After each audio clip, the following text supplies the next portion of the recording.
మాకు అనుగ్రహించినందుకు వందనాలు. విచ్చేసినటువంటి ప్రతి ఒక్కరిని బట్టి మీకు వందనాలు.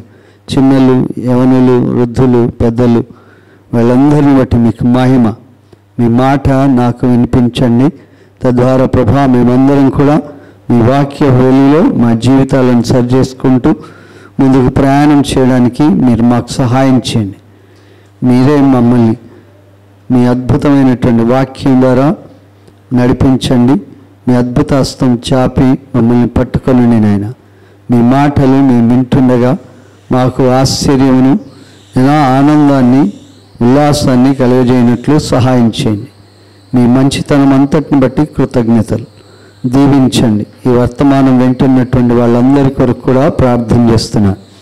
మీ మహిమ ఒక్కొక్కరి మీద దిగిరానిమ్మని, ప్రతి ఒక్కరికి ఆసక్తి కలుగజేయమని యేసు ఘనమైన నామములో అడుగుచున్నాం తండ్రి. ఆమేన్. దేవుని పరిశుద్ధ నామానికి వందనాలు. దేవుడు మనందరినీ రీతిగా నడిపించినందుకు దేవాదేవుడికి కృతజ్ఞతలు. మంచి పాటలు పాడిన వాళ్ళందరినీ బట్టి వందనాలు.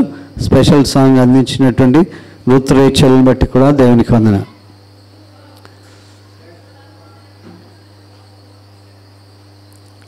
లూకాసు వార్త 1వ అధ్యాయం. లూకాసు వార్త 1వ అధ్యాయం మొదటి వచనము ఘనత వహించిన, నేను చదువుతున్నా, ఘనత వహించిన థియోఫిలా అని ఉంది.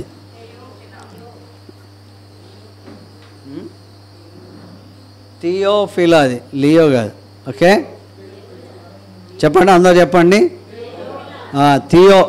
థియాలజీ అంటే ది స్టడీ ఆఫ్ గాడ్.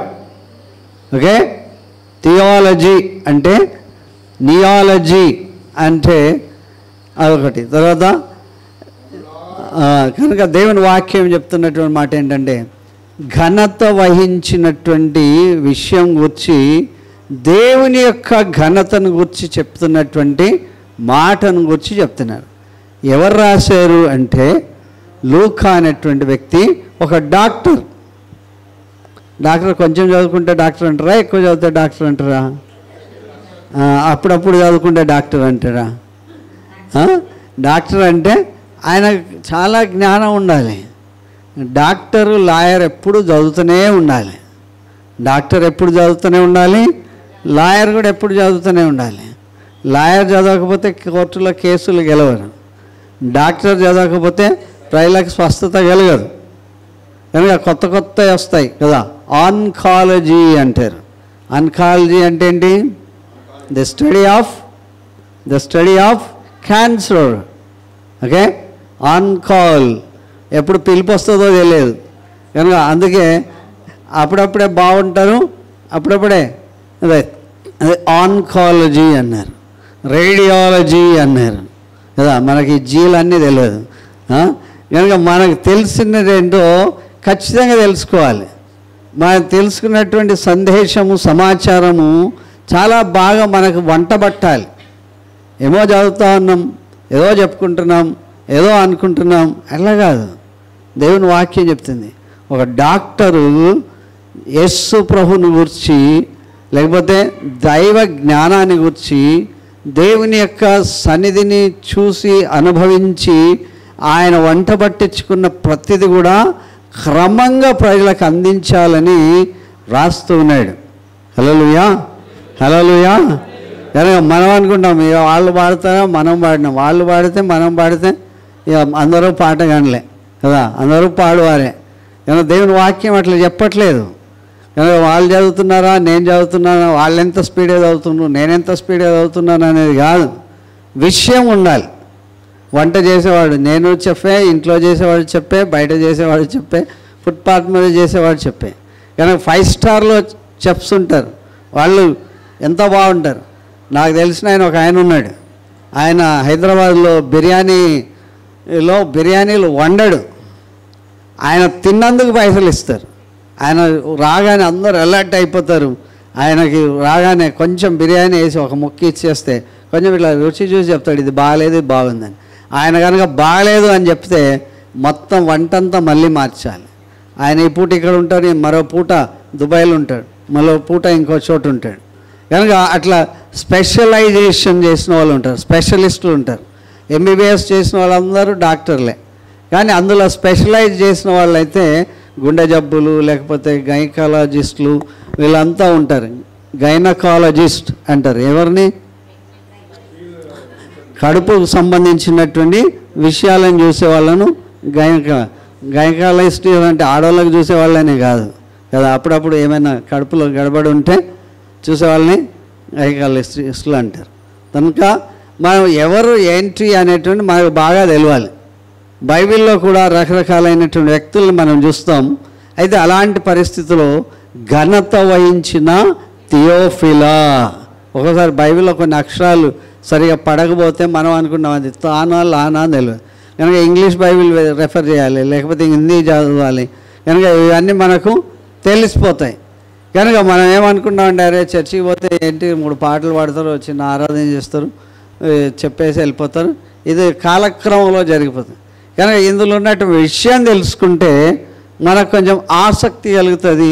రాసినటువంటి ఆర్థర్ పేరు తెలుసుకోవాలి, ఏ విషయం కొరకు రాశాడు, ఎందుకు రాశాడు, ఎప్పుడు రాశారు, ఎలాగ రాశారు, ఎవరి కొరకు రాశారు, ఇప్పుడు నాకెలా ఉపయోగపడుతుంది అనేటువంటి విషయాలు మనం అర్థం చేసుకోవడానికి దేవుడు మనకిచ్చినటువంటి గొప్ప భాగ్యం.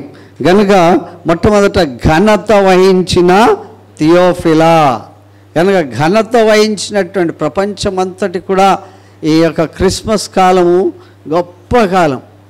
ఏ పండగ కూడా అన్ని జాతుల వారు, అన్ని తెగల వారు, అన్ని కల్చర్ వాళ్ళు చేసుకోరు. ఈ ఒక్క పండగ మాత్రము అందరూ చేసుకుంటారు. హల్లెలూయా. కనుక న్యూ ఇయర్ కూడా కొంతమంది క్యాలెండర్లు వేరు, మన క్యాలెండర్ వేరు, వారి క్యాలెండర్ వేరు. మనం కూడా తెలుగు క్యాలెండర్ పాటించట్లే కదా. ఎంతమందికి తెలుగు క్యాలెండర్ తెలుసు? ఈనాడు పేపర్లో వచ్చే క్యాలెండర్. కనుక కొంతమందికి మాత్రమే, టీచర్లు ఉన్న వాళ్ళకి కొంతమందికి తెలుసు. బస్సులో కూడా ఏం రాస్తారు? బస్సు నంబరు తెలుగు నంబర్ రాస్తారు, కానీ మనకు అందులో తెలుస్తుందా? ఆ ఇంగ్లీష్ నంబర్ ఉంటేనే మనకు అర్థమే. మనం అబ్బాయి నాకు బాగా తెలుగు వచ్చి అనుకుంటే అసలు తెలుగు కూడా మాట్లాడితే మనకు ఎవరికి అర్థం కాదు. మనం అలా భాష, మన యొక్క ప్రావీణ్యత, మన పాండిత్యం అనేటువంటిది పెంచుకోవాలి. కనుక దైవ జ్ఞానంలో ఘనత వహించినటువంటి వ్యక్తి అయినటువంటి వ్యక్తులు దేవుని గురించి మాట్లాడుతున్నారు. ఇక క్రిస్మస్ కాలంలో అందరూ ఇక రకరకాల ప్రదర్శనలు ఇస్తూ ఉన్నారు. ఆ సంతోషం, అది ఒక రకమైన సంతోషం. కానీ ఆ సంతోషంలో అందరూ కూడా పాలిభాగస్తులు కావాలనేటువంటిది ఆశ. అట్లా దైవవాక్యంలో కూడా దేవుని వాక్యం చెప్తుంది, ఘనత వహించిన థియోఫిలా ఆరంభం నుండి కన్నులారా చూచి వాక్య సేవకులైన వారు మనకు అప్పగించిన ప్రకారము మన మధ్య నెరవేరిన కార్యములను గురించి వివరముగా రాయటకు అనేకులు పూనుకున్నారు. కనుక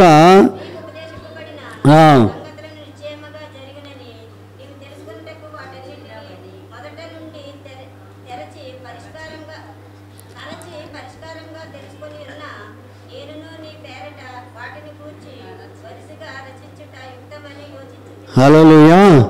దేవుని సంగతులు కన్నులారా చూచి, దేవుని సంగతులు కన్నులారా చూచి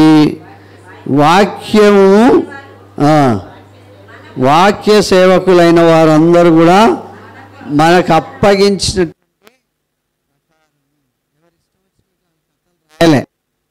బైబిల్ గ్రంథంలో ఆది కాండం నుండి ప్రకటన గ్రంథం వరకు కూడా ఒక్కరు రాసినట్లే ఉంటుంది. వేరే వేరే పుస్తకాలు, రచయితలు ఈ గ్రంథం నేను రాసా, 4 పేజీలు రాసి నేను రాసా, ఏదో ఒక కథ తీసుకొని అక్కడిక్కడ తెలుసుకుని ఒక కథ రాసి నేను రాసా, ఒక పాట రాసి నేను రాసా అంటారు. కనుక ఇక్కడ మాత్రం అట్లా బైబిల్ గ్రంథం అంతా కూడా పరిశుద్ధాత్మ ప్రేరేపణ ద్వారా ప్రవక్తలకు దేవుడు చెప్పినటువంటి విషయాలన్నీ కూడా సెప్టోజెంట్ అంటారు.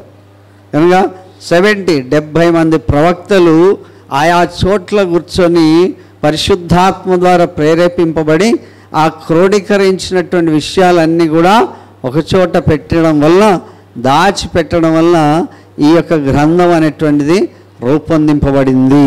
హల్లెలూయా. ఏదైనా పుస్తకం చూస్తే ఎవరు రాశారు అంటారు కదా, ఈ ఆర్తర్ ఎవరు అని అడుగుతారు. ఈ ఆర్తర్ ఎవరంటే దేవుని యొక్క సేవకులకు దేవుడు అందించినటువంటి వర్తమానం. కానీ ఈ వర్తమానం కన్నులారా చూచి ఈ వాక్యం విని తర్వాత అప్పగించిన ప్రకారము మన మధ్య నెరవేరిన కార్యములను గూర్చి, ఎక్కడో జరిగిన సంగతులు కాదు, మన మధ్యలో జరిగినటువంటి కార్యములను గూర్చి వివరంగా రాయటకు అనేకులు పూనుకున్నారు. కనుక ఇవన్నీ మనకు నీకు అంటే వ్యక్తిగతంగా నువ్వెంత జాగ్రత్తగా చదవాలి అంటే నీకు ఉపదేశించిన సంగతులు నిశ్చయం ఖచ్చితంగా జరిగినవని నీవు తెలుసుకోవాలి. హల్లెలూయా. నీవు తెలుసుకొనుటకై తరచి అంటే రీసెర్చ్ చేసి, రీసెర్చ్ చేస్తారు కదా తరచి. దోమ గుట్టింది అంటే ఏ దోమ గుట్టింది? మలేరియా వచ్చే దోమ గుట్టిందా? టైఫాయిడ్ వచ్చే దోమ గుట్టిందా? మామూలుగా దోమ గుట్టేసిందా కదా? దాని గురించి దోమ అంటే ఏనుగు అంత పెద్దది ఉండదు కదా. కనుక ఏనుగు ఎవరినో తొండనిచ్చి ఎక్కడో ఇసిరి కొట్టేస్తే దాని మీద రీసెర్చ్ లేదు. దేని మీద రీసెర్చ్ ఉంది? చిన్న కనబడినంత దోమ మీద రీసెర్చ్ ఉన్నది కదా. ఇది వేసుకుంటే మలేరియా, ఇది వేసుకుంటే టైఫాయిడ్, కనుక దీనికి తినొద్దు, దీనికి తినాలి, దీనికి ఇలాగుండాలి, దీనికి క్వారంటైన్ ఉండాలి అని చెప్తున్నట్లు తరచి బైబిల్ గ్రంథం ఊరికేనే మన చేతిలోకి రాలే. తరచి చూస్తే ఎట్లా పరిష్కారం, దీనికి ఇది విరుగుడు. పరిష్కారం అంటే అండి దీనికి ఇది సొల్యూషన్, దీనికి ఇది విరుగుడు. ఈ రకంగా చేస్తే దీనికి విరుగుడు ఇది కదా. జ్వరం వస్తే ఏం విరుగుడు? డోలో డోలో డోలో బోలో. కానీ ఇట్లా ఒక్కొక్కటిగా ఒక్కొక్కటి కదా. అప్పుడే క్యాన్సర్ వచ్చిందనుకో, తలనొప్పికి వస్తే అది జ్వరం వస్తే ఇదెంతలే అనుకున్నాం. క్యాన్సర్ వచ్చింది అన్నారనుకో, దానికి విరుగుడు ఎట్లా? రేడియాలజీకి పోవాలి, కీమోథెరపీ ఇవ్వాలి, తట్టుకోవాలి, దాని శక్తి కావాలి. కనుక టీబీ వస్తే దానికి ఒక విరుగుడు కదా. 30 రోజులు మందులు వరుసగా వాడాలి, గుడ్లు తినాలి, తర్వాత పాలు తాగాలి, కొంచెం మంచి బలమైన ఆహారం తినాలి, అది విరుగుడు కదా. కాలు ఇరిగితే ఏం విరుగుడు? కనుక ఇట్లా రకరకాల పార్టీ ఈ యొక్క వీటన్నిటికి కూడా దీనికి ఎట్లా విరుగుడు, ఇది దీన్ని ఏంటి, దీని యొక్క అంతర్యం ఏంటి, దీని కొరకు ఎంత ఘనత వహించినటువంటి ఈ విషయాలన్నీ కూడా మీకు ఎలా చెప్పాలి అని తరచి పరిష్కారంగా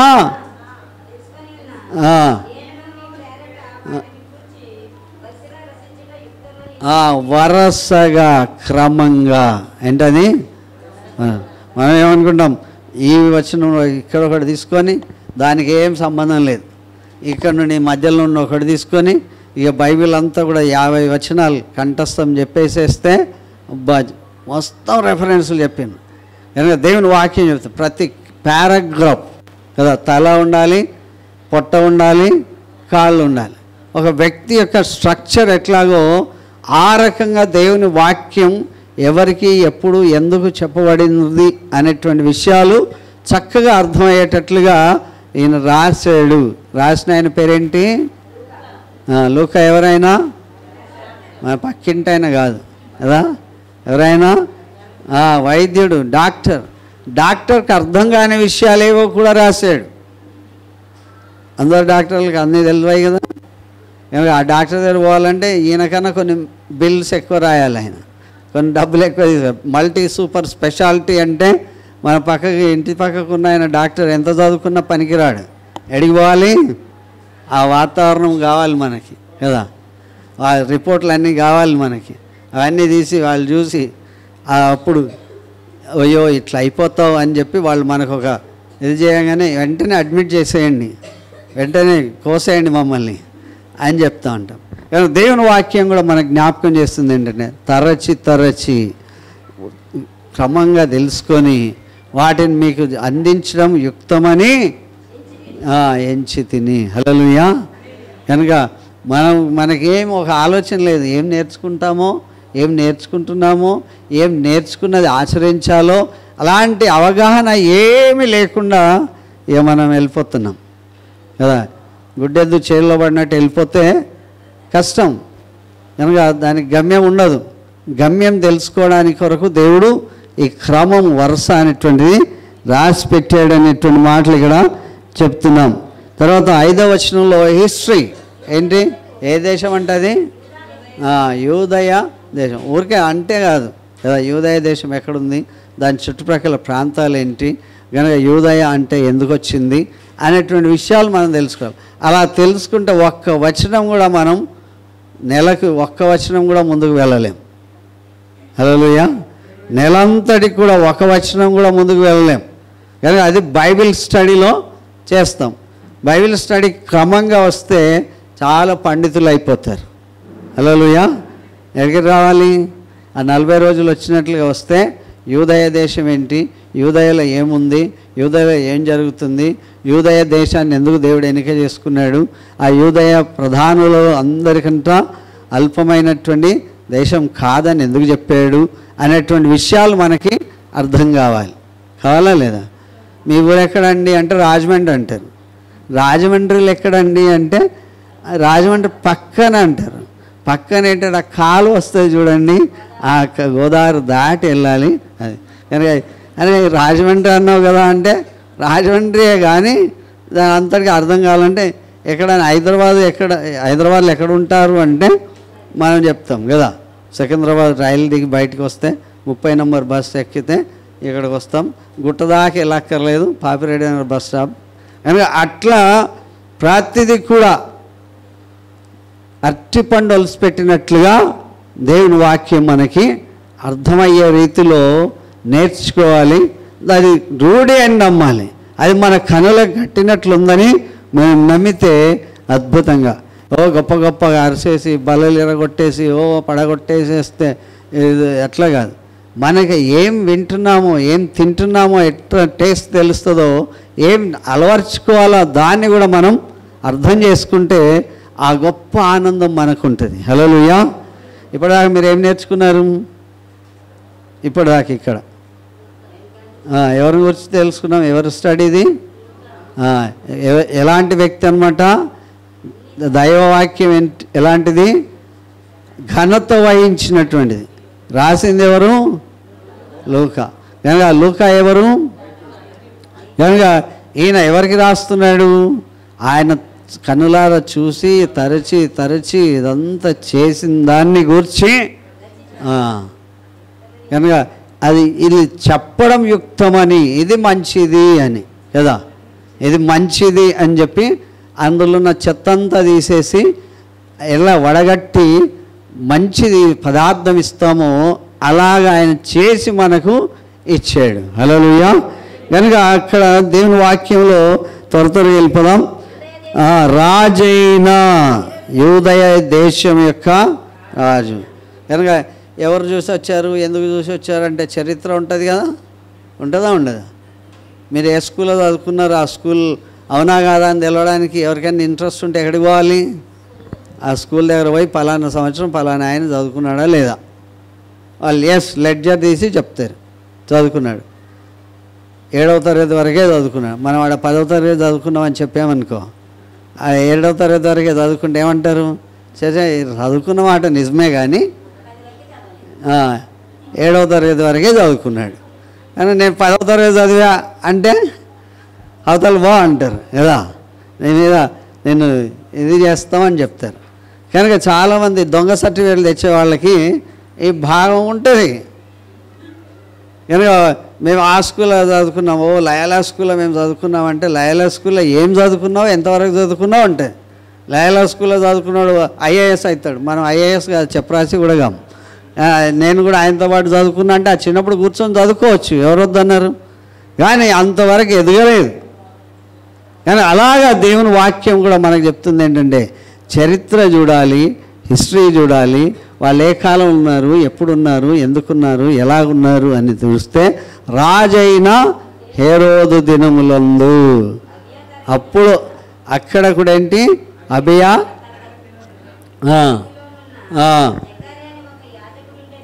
జకరియా అనేటువంటి అబియా తరగతి. కనుక అభయ అనేటువంటి వ్యక్తి యొక్క పాలనలో ఆయన క్లాస్లో ఎవరున్నారంట? జకరియా అనేటువంటి వ్యక్తి. ఇప్పుడు ఎవరు? జకరియా అనేటువంటి వ్యక్తి. ఇప్పుడు మనకు ఎట్లా పరిచయం చేస్తున్నాడంటే ఆయన జకరియా స్టూడెంట్ లాగా పరిచయం చేస్తున్నాడు. జకరియా నెక్స్ట్ కాలంకి వచ్చేసరికి ఎలా పరిచయం చేస్తున్నాడంటే ఆయన ఒక భర్తగా పరిచయం. ఎవరికి భర్త? ఎవరి కుమార్తె? అహరోను ఎవరు? ఇప్పుడు డొంక లాగితే, తీగ లాగితే డొంక అంతా కదిలినట్లుగా ఉంటుంది కదా. ఇప్పుడు అహరోను ఎవరు? అహరోను ఎవరు? యాజకుడు కదా. యాజకుడు బిడ్డ ఎట్లుండాలి? భక్తి పరురాలు ఉండాలి కదా కదా. కొన్ని బైబిల్లో కొన్ని మాటలు, కొన్ని పేర్లు వాళ్ళే వీళ్ళని కాదు, క్రమంగా మారుతూ ఉంటారు. కనుక కొన్ని పేర్లు ఎక్కువ, మరియా అనే పేర్లు చాలా ఎక్కువ ఉంటాయి. కనుక ఇలాగ దేవుని వాక్యంలో చూస్తున్నాం. వీళ్ళు వాళ్ళేనా కాదా అనేటువంటిది మనం పక్కకు పెట్టి దాని గురించి చరిత్ర చూస్తే అప్పుడు మనకు అర్థమవుతుంది. హల్లెలూయా. కనుక ఎలిజబెత్ వాళ్ళ కుమార్తెలలో ఒకతి. కనుక ఈయన భక్తిపరుడే, ఆమె కూడా భక్తిపరులు. వీళ్ళిద్దరు కూడా భక్తిపరులు అవుతున్నప్పటికీ కూడా ఇప్పుడు వాళ్ళ ఏజ్ పెరిగిపోతుంది. ఏం పెరుగుతుంది? వాళ్ళే ఎవరెవరి ఏజ్ పెరిగింది?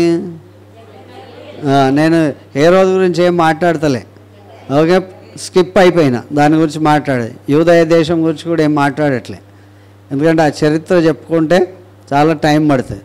కనుక ఇప్పుడు జకరియా, ఎలిజబెత్ వాళ్ళిద్దరూ భక్తిపరులు. కనుక దేవుని సన్నిధిలో ఎప్పుడు కూడా ప్రార్థన చేస్తూ దేవుని యొక్క తరగతి క్రమం చొప్పున జకరియా ఎదుగుతూ వచ్చాడు.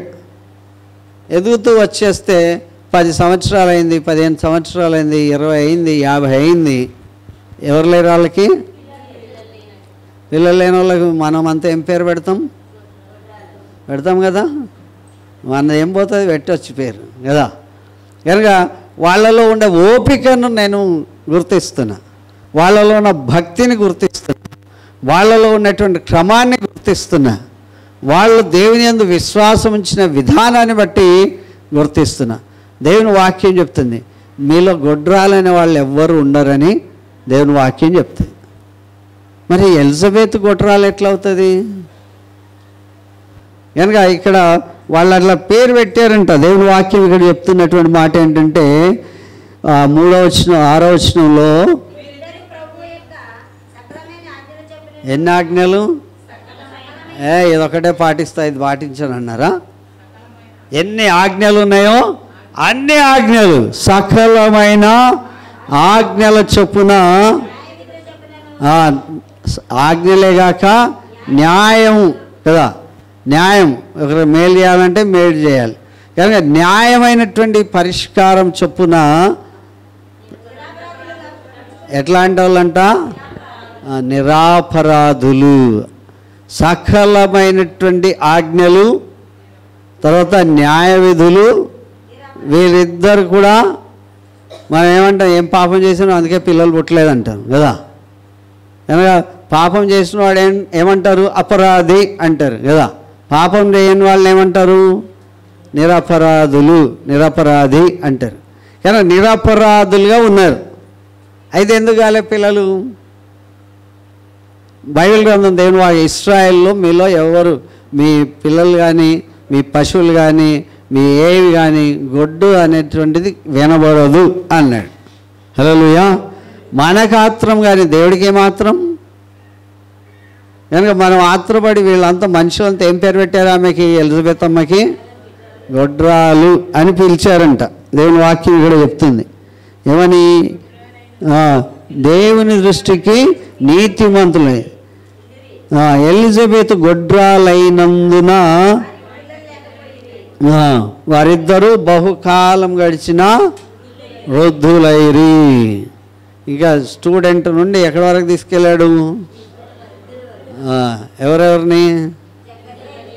మరి జకరియా ఎలాంటి తరగతిలో ఉన్నాడు? ఏం నేర్చుకున్నాడు? దేవుని సన్నిధిలో ఎట్లా ఎదగాలో నేర్చుకున్నాడు. కనుక ఎలిజబెత్ అమ్మ ఎవరు? గడియపాలు అందరూ చదువుతున్నారు కదా, వింటున్నారు కదా, విన్నదాన్ని కొంచెం గట్టిగా చెప్పాలి కదా. ఆహారోను కుమార్తెలో ఒకటి. వాళ్ళు చాలా భక్తిలో పెరిగారు. కనుక చాలా భక్తిలో పెరిగి దేవుని యొక్క ఆజ్ఞలన్నీ సకలమైన ఆజ్ఞలు. ఎన్ని ఆజ్ఞలు? సకలమైన ఆజ్ఞల్లో తర్వాత న్యాయ విధుల చొప్పున నిరపరాధులుగా నడుచుకున్నారు.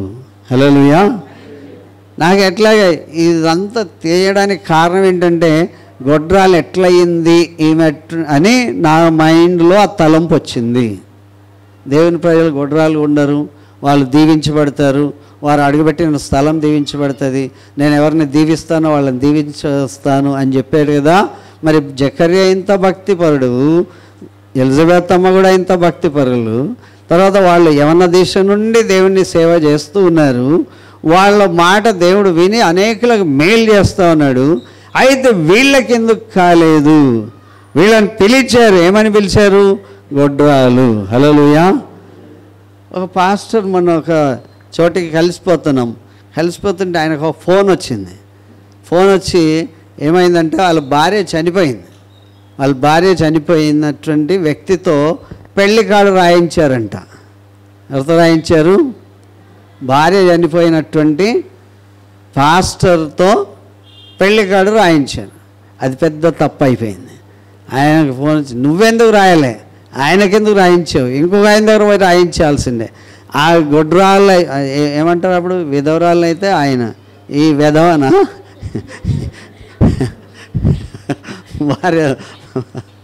వార్త చచ్చిపోతే ఆమెను విధవరాలన్నాడు. ఓకే, ఇప్పుడు ఈయననేమనాలి? భార్య చచ్చిపోయినా కనుక ఆయనతో ఎందుకు రాయించావు అని చెప్పి ఒకటే సాగదీస్తా ఉన్నారు. అరే ఆయన రాస్తే అక్షరాలు ఏమన్నా చెడిపోతాయా? పేపర్ ఏమన్నా పాడైపోతుందా? పెళ్ళి ఏమన్నా ఇదైపోతుందా అంటే ఎవరు రాశారో రాసినోడికి ఏం తెలుసు? రాయించడానికి నాకు కొంచెం తెలుసు కనుక రాస్తా అంట. ఇక నా భార్య చనిపోయినా లేకపోతే నేను ఏదన్నా అయిపోయినా ఆ రోగిస్తుతో ఎందుకు రాయించావు, ఆ భార్య చనిపోయిన ఎందుకు రాయించావు అంటే ఎక్కడ కలబడుతుంది? నేను కొత్తగా నేర్చుకున్నాను. ఓహో, అప్పుడు నాకు ఈ తలంపు వచ్చింది కనుక అప్పుడు నేను దీన్ని ధ్యానం చేయడం మొదలుపెట్టా. ధ్యానం చేయడం మొదలు పెడితే ఇలాంటి పరిస్థితి మనకు వచ్చేసింది. హల్లెలూయా.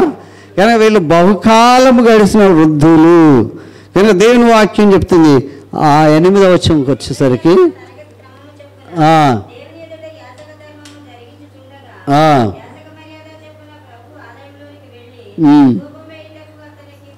హల్లెలూయా.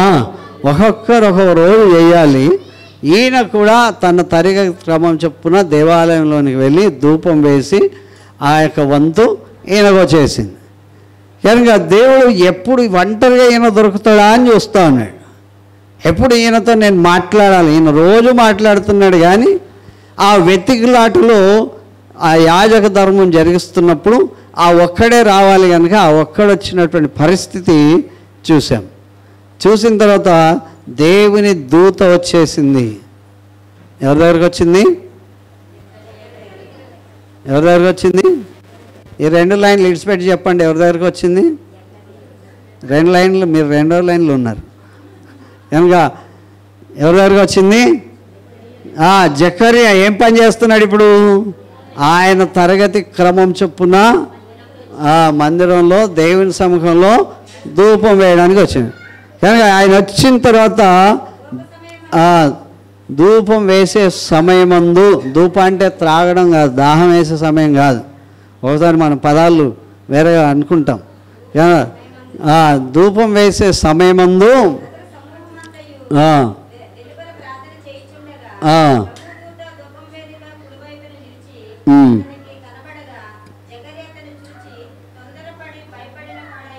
హల్లెలూయా. ఆయన అంత ప్రవక్త అయినప్పటికి కూడా ఎప్పుడు దూతను చూడలే, ఎప్పుడు దూతను చూడలేదు కనుక ఆ దూతకు చూసి ఆ వెలుగును చూసి ఆయన భయపడిన వాడయ్యాడు కనుక భయపడవద్దు అని చెప్పి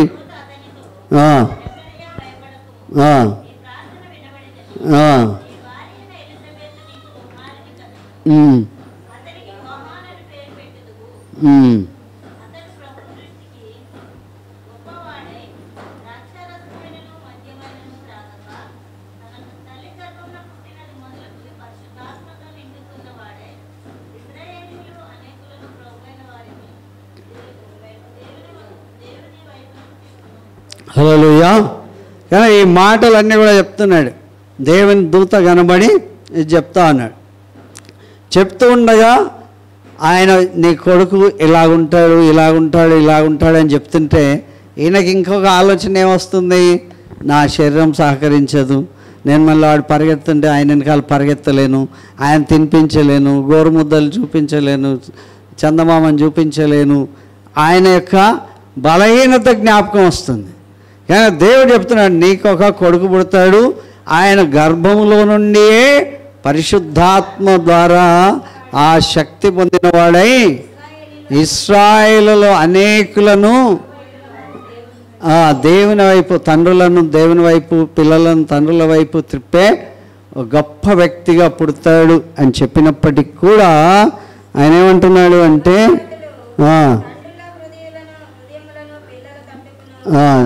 18వ వచనం చదవండి.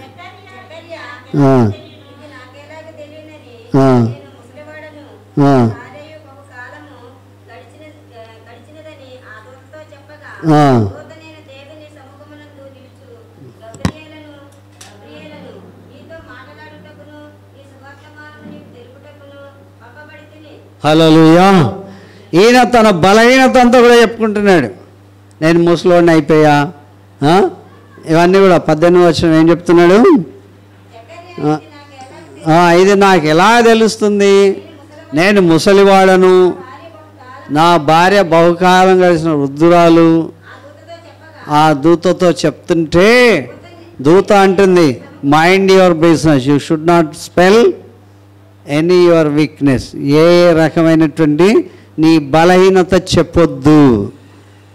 ఇప్పుడు రేవంత్ రెడ్డి పిఏ వచ్చాడు అనుకోండి, మనం ఏదో చెప్తా ఉంటే ఆయన ఏమంటాడు, నేను రేవంత్ రెడ్డి పిఏనండి, నాకెంత అధికారం ఉందో నీకేం తెలుసు అంటాడు కదా. నువ్వు నన్ను సాధారణమైన వ్యక్తి అనుకోవద్దు అన్నట్టు చెప్తున్నాడు. ఏమని, నేను దేవుని సముఖం ముందు ఉండే గాబ్రియేలు దూతను. హల్లెలూయా. ఎవరి సముఖం నుండి వచ్చింది, కనుక దేవుడికి బలహీనతలు తెలుసా తెలియదా, మన బలహీనతలు తెలుసా తెలియదా. మనం చాలాసార్లు మన బలహీనతలు కప్పిపెట్టుకుందాం అనుకుంటాం. వాళ్ళు ఏం చేస్తున్నారు, తమ బలహీనతలను చెప్తున్నారు. ఈ వయసులో మా కొడుకు పుడితే అందరూ సంతోషిస్తారా, గేలి చేస్తారా అని ఆ రకమైనటువంటి ధోరణితో కూడా ఆలోచిస్తున్నారు. కానీ దేవుడు ఆలోచించినట్లు ఆలోచించట్లేదు.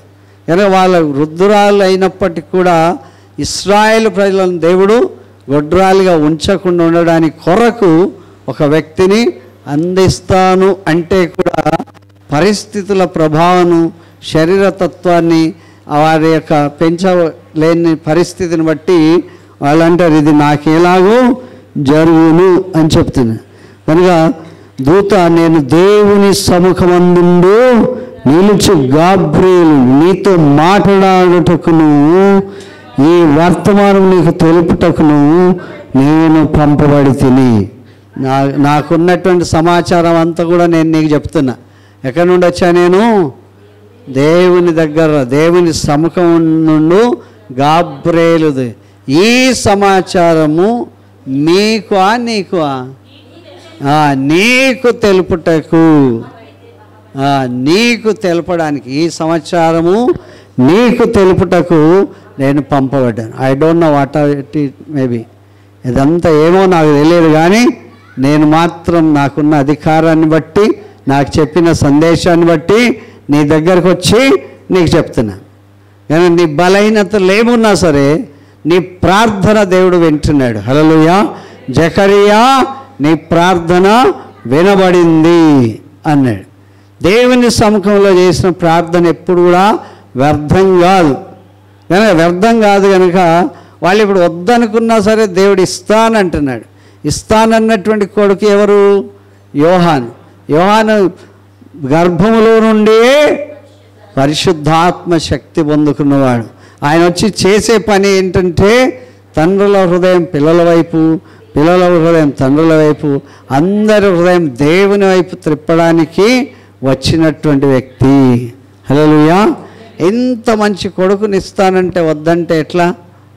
కనుక దేవుడు అంటున్నాడు, నేను నీకు ఇంకొకటి చెప్తా, ఇంకా ఎక్కువ మాట్లాడతావేమో, ఏం చేయాలి? నువ్వు ఎక్కువ అరవకుండా, నువ్వు ఇంకా ఎక్కువ మాట్లాడకుండా ఏం చేస్తాడంట? ఏమన్నాడు? మౌనివై ఉంటావు.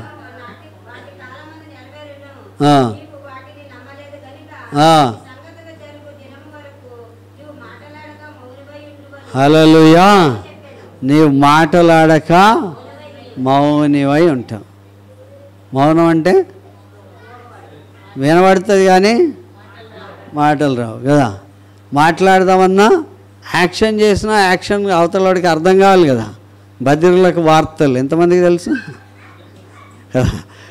వాళ్ళు ఏం చెప్తారో చెప్తాను, మనకేమో ఇంట్రెస్ట్ ఉంటుంది, అబ్బా చాలా బాగా యాక్షన్ చేస్తున్నాను.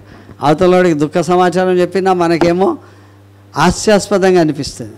కనుక దేవుని వాక్యం చెప్తుంది, జకర్యా ఎంత గొప్ప వ్యక్తి అయినా, దేవుని ప్రణాళిక చెప్పునున్నా, దేవుని భక్తుడే ఎదిగినా, దేవుని మాటకు ఎదురు చెప్తే దేవుడు ఏం చేశాడు? మూగవాడి. ఇప్పుడు బయటకు వచ్చేసాడు. మందిరంలో చాలామంది ఉన్నారు, అతి పరిశుద్ధ స్థలంలో ఉండి బయటకు వచ్చాడు.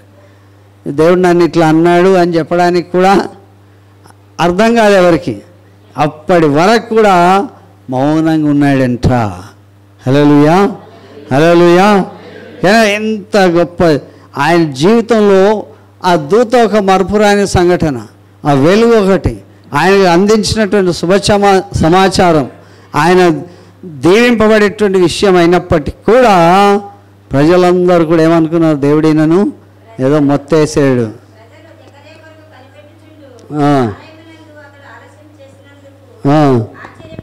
హల్లెలూయా. ప్రజలందరూ ఏమైంది? బయటికి వచ్చేసరికి ఒక్క మాట మాట్లాడకపోతే ఏం జరిగిందో దేవుడు ఈయనను ఎట్లా శిక్షించాడు, ఏం శిక్షించాడు అని చెప్పి అందరూ ఆశ్చర్యపడ్డారు. హల్లెలూయా. ఇప్పుడు జకర్యా గురించి కొన్ని విషయాలు మరొకసారి రివిజన్. జకర్యా ఎవరు? ఏ క్లాస్లో నుంచి? తర్వాత ఎవరైనా? ఎలిజబెత్కి భర్త. వీరిద్దరూ ఎలాంటి వ్యక్తులు చెప్పాలి? సకల ఆజ్ఞల ప్రకారం బ్రతికిన వాళ్ళు. తర్వాత న్యాయ విధుల ప్రకారం బ్రతికిన. నా గొంత నొక్కుతావా అన్నాడా? కనుక దేవుని వాక్యం చెప్తుంది, దేవుడు చెప్పిన ఏ మాట కూడా నిరర్ధకం కాదు. హల్లెలూయా. కనుక ఆయన యాజకుడైతే ఆయనకు, కానీ దేవుడికి ఏమి యాజకుడు? దేవుని మాటకు అడ్డు చెప్తే దేవుడు ఇవ్వాల్సినటువంటి క్రమశిక్షణ చేస్తాడని చెప్పి ఎంత గొప్ప వ్యక్తినైనా ఇది చేస్తాడు. దేవుని వాక్యం ఇక్కడ చెప్తున్నటువంటి మాట.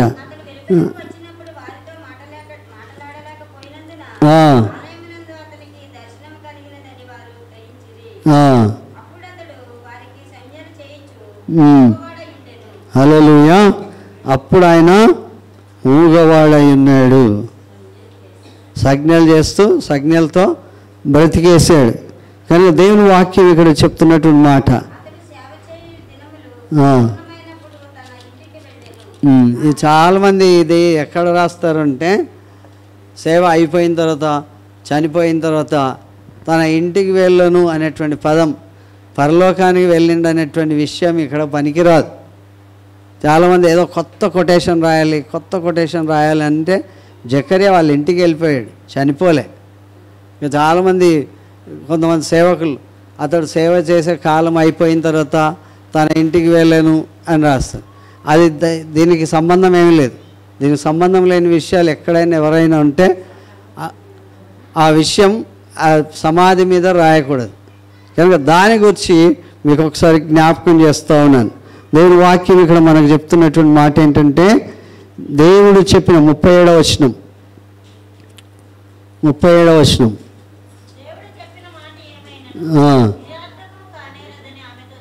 హల్లెలూయా.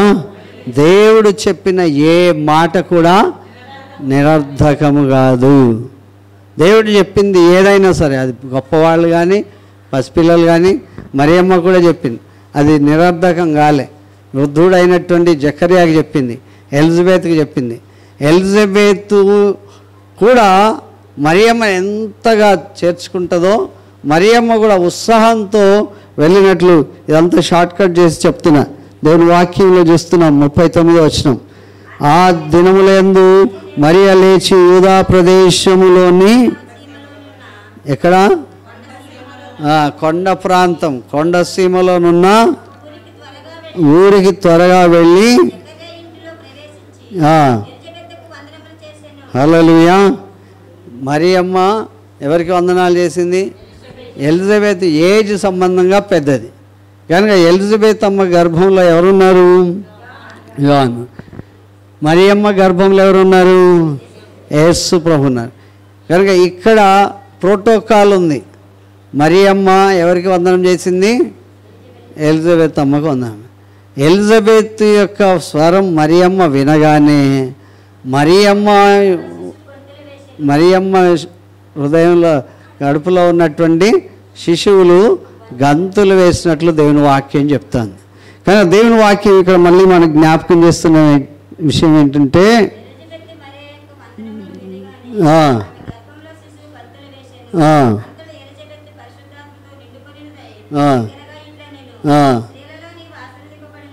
హల్లెలూయా. ఎవరంటున్నారు? ఎలిజబెత్ అమ్మ మరియమ్మతో. మరియమ్మ ఏజ్ ఎంత? ఎలిజబెత్ అమ్మ ఏజ్ ఎంత? అసలు ఎవరు అనాలి? స్త్రీలలో నీవు ఆశీర్వదింపబడిన దానమని మరియమ్మనే ఎలిజబెత్. కానీ ఇక్కడ మరియమ్మ గర్భంలో ఎవరున్నారు? యేసు ప్రభు రక్షకుడు ఉన్నాడు కనుక మరియమ్మను ఎలిజబెత్ అమ్మ ఏమంటుంది? స్త్రీలలో నీవు ఆశీర్వదింప. నేను ప్రవక్తనే అంటున్నాను కానీ నువ్వెవరిని కన్నావు? దేవుడినే కలిగినటువంటి వ్యక్తివి. హల్లెలూయా. కానీ యోహాను కూడా ఏమన్నాడు? ఆయన చెప్పుల వారును ముట్టుటకు కూడా నేను యోగ్యుడను కాను అన్నాడు. హల్లెలూయా. కనుక మరి దేవుని వాక్యం చెప్తుంది, ఆయనను ఘనపరిచే వాళ్ళను ఘనపరుస్తాడు. కనుక స్త్రీలలో నీవు ఆశీర్వదింపండి, నీ గర్భఫలము ఆశీర్వదింపండి. నా ప్రభు తల్లి. ఇప్పుడు ఎలిజబెత్ అమ్మ కూడా ప్రభు ఎవరన్నమాట? యేసు ప్రభువే ప్రభు. నా ప్రభు తల్లి అని ఎలిజబెత్ అమ్మ నా మనవడు అనలే కదా. నా మనవడు వస్తున్నాడు, నా మనవడి తల్లివి అని అనలేదు. నా ప్రభు, నా రక్షకుడు, నన్ను ఏలువాడు. ప్రభు అంటే ఏలేటువంటి రాజు నా వద్దకు వచ్చుట నాకు ఎలాగో ప్రాప్తించెను.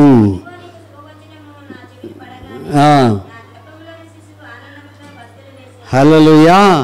కనుక ఈ శిశువుల్లో కూడా ఈ ఉత్సాహం అనేది మనం చూస్తూ ఉన్నాం.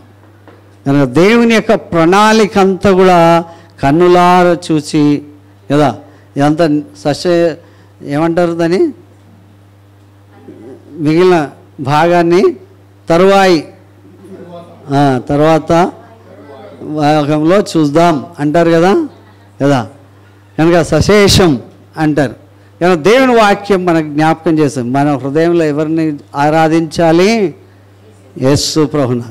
కనుక ఏజ్ ఎంతదైనా సరే మరియమ్మను ఎలిజబెత్ అమ్మ ఏమని పిలిచింది? నా ప్రభు తల్లి. హల్లెలూయా. కనుక దేవుడు ఈమెకు కూడా ఉత్సాహాన్ని ఇచ్చాడు. 100 ఏళ్ళున్న ఆమె ఎలా గర్భం ధరించుకుని ఉంటుంది, అది కూడా కొండ ప్రాంతంలో ఎట్లా ఉండింటుంది. ఆ కూడగట్టుకొని వెళ్ళాలి. విజయవాడ ఆ కొండ ఎక్కాలి అంటే కింద చూస్తేనే గుండెలు అదిరిపోతాయి. అట్లా ఎక్కి నీళ్లు తీసుకురావడం అవన్నీ చేయడం చూసి ఆశ్చర్యం అనిపి. ఇప్పుడంటే కొంచెం మార్గం వేశారు కానీ అప్పటి కాలంలో అలాంటి పరిస్థితిలో ప్రెగ్నెన్సీ ఉన్నటువంటి అమ్మాయిలు ఎలాగా పై వరకు వెళ్ళారు అనేటువంటి తలంచుకుంటే ఇది ఎలిజబెత్ అమ్మ దగ్గర చూడ్డానికి కూడా మరియమ్మ అలాగా పరుగులెత్తినట్లు దేవుని వాక్యం చెప్తుంది. హల్లెలూయా, హల్లెలూయా. ఇవన్నీ ఎవరు మనకు చెప్తున్నారు ఈ సంగతులు? లూకా ఎవరైనా వైద్యుడు.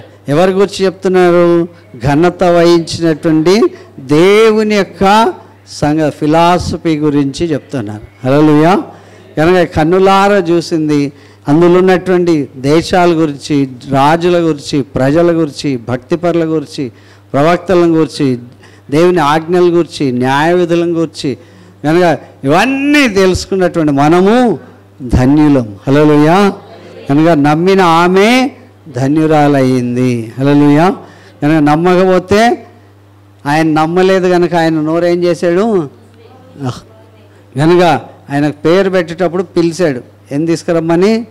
ఒక పలక తీసుకురండి అని. ఆయన యోహాను అని, అసలు ఆయన పేరు ఏం పెడదాం అనుకున్నారంటే జకరియా అని పిలుద్దాం అనుకున్నారు వాళ్ళు.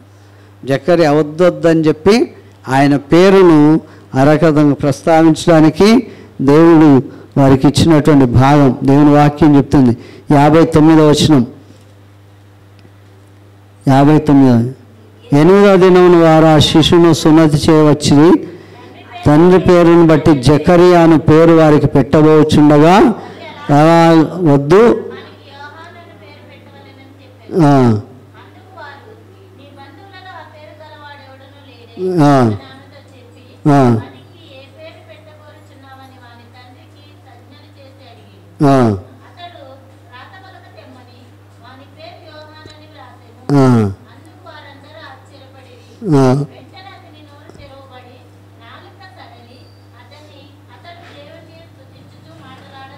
హల్లెలూయా. కనుక జకరియానే పేరు పెడదామని అందరూ అనుకున్నారు. మనోళ్ళు కూడా పేరు పెట్టాలంటే ఎవరో పేరు కలిసి రావాలి కదా. తాత పేరు, తల్లి పేరు, ఎవరో పేరు కలిసి రావాలి. కొంతమంది చాంతాడంత పేరు పెట్టుకుంటారు కదా, వివిఎస్ ఏదో ఏదో పెట్టుకుంటూ ఉంటారు. కనుక వీర వెంకట అన్నట్లు పెడతారు. కనుక అవన్నీ పెట్టేసి ఇదేంటి అంటే ఇది పేరు అంటారు. కానీ దేవుని వాక్యం ఇక్కడ చెప్తుంది అలా పేరు పెడదాం అనుకుంటే వద్దు, దేవుడే ముందు చెప్పాడు ఆయనకి యోహానను పేరు పెట్టాలి. కనుక పేరు పెట్టే దినం వచ్చేటప్పటికి పలక దెమ్మని చెప్తే ఆ పలకలో పేరు రాస్తూ రాస్తూ ఆయన స్వరం కూడా నాలుక సడలి అంటే నాలుకని దేవుడు మడత పెట్టేశాడు అనమాట కదా. అప్పటిదాకా అది మడత పడిపోయింది, మాట బయటికి రావట్లే.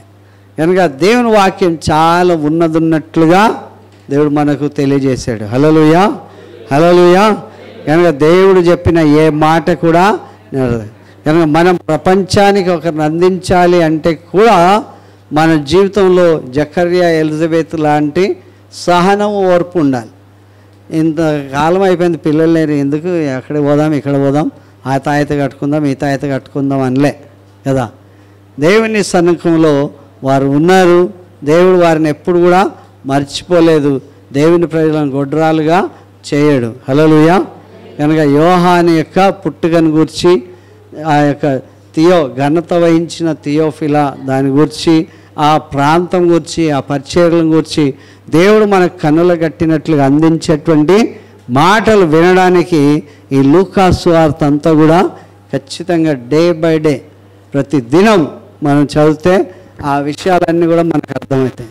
ఈ కంప్యూటర్ ఉన్నవాళ్ళు, గూగుల్లో సెర్చ్ చేసేవాళ్ళు ఇదంతా చూస్తే చాలా నిష్ణాతులు అవుతారు. చాలా ఆసక్తితో సన్నిధిలో మనం ఉంటాం. హల్లెలూయా. కనుక నేను యూదయ దేశం గురించి ఏం చెప్పలే, బెత్లెహేం గురించి ఏం చెప్పలే, కాకపోతే జకర్యాను గురించి చెప్పేటువంటి మాటలు దేవుని యొక్క సన్నిధిలో ఉన్నట్లుగా మనం వింటున్నాం. హల్లెలూయా. విన్న మనం కూడా ధన్యులం. హల్లెలూయా. విన్న వారందరూ కూడా ధన్యులు. కనుక దేవుడు మిమ్మల్ని ధన్యత్వంలోనికి దీవించునుగాక. ప్రార్థన చేద్దాం. పరిశుద్ధుడా, నమ్మకమైన దేవా, మీకు స్తోత్రం. ఈ మీ సన్నిధిని బట్టి వందనాలు. మీ అద్భుతమైనటువంటి విషయాలు మేము నేర్చుకోవడానికి, అందులో ఉన్న వ్యక్తుల గురించి, అందులో ఉన్న ప్రదేశాల గురించి, ప్రాంతాల గురించి, రాజుల గురించి, యాజకుల గురించి, ప్రవక్తల గురించి ప్రభా మీరు అందించినటువంటి ప్రతి మాట మా హృదయంలో అది ముద్రింపబడినట్లుగా దీవించమని విన్న ప్రతి ఒక్కరు కూడా యేసు తండ్రి ఎలిజబెత్ అమ్మ 100 ఏళ్ళ వయసున్నామే నా ప్రభు తల్లి అని ప్రభా మరియమ్మని ఎంతో గౌరవప్రదంగా తండ్రి నా ప్రభు తల్లి నా దగ్గరికి వచ్చింది, నా రక్షకుడు నా దగ్గరికి వచ్చాడు అనేటువంటి ఆ యొక్క భావం వారు వ్యక్తపరిచినట్లుగా మేము కూడా ప్రభా మా హృదయాల్లో మిమ్మల్ని చేర్చుకొని మీ కొరకు బ్రతకడానికి కృప చూపించమని యేసు ఘనమైన నామములో అడుగుచున్నాం తండ్రి. ఆమేన్.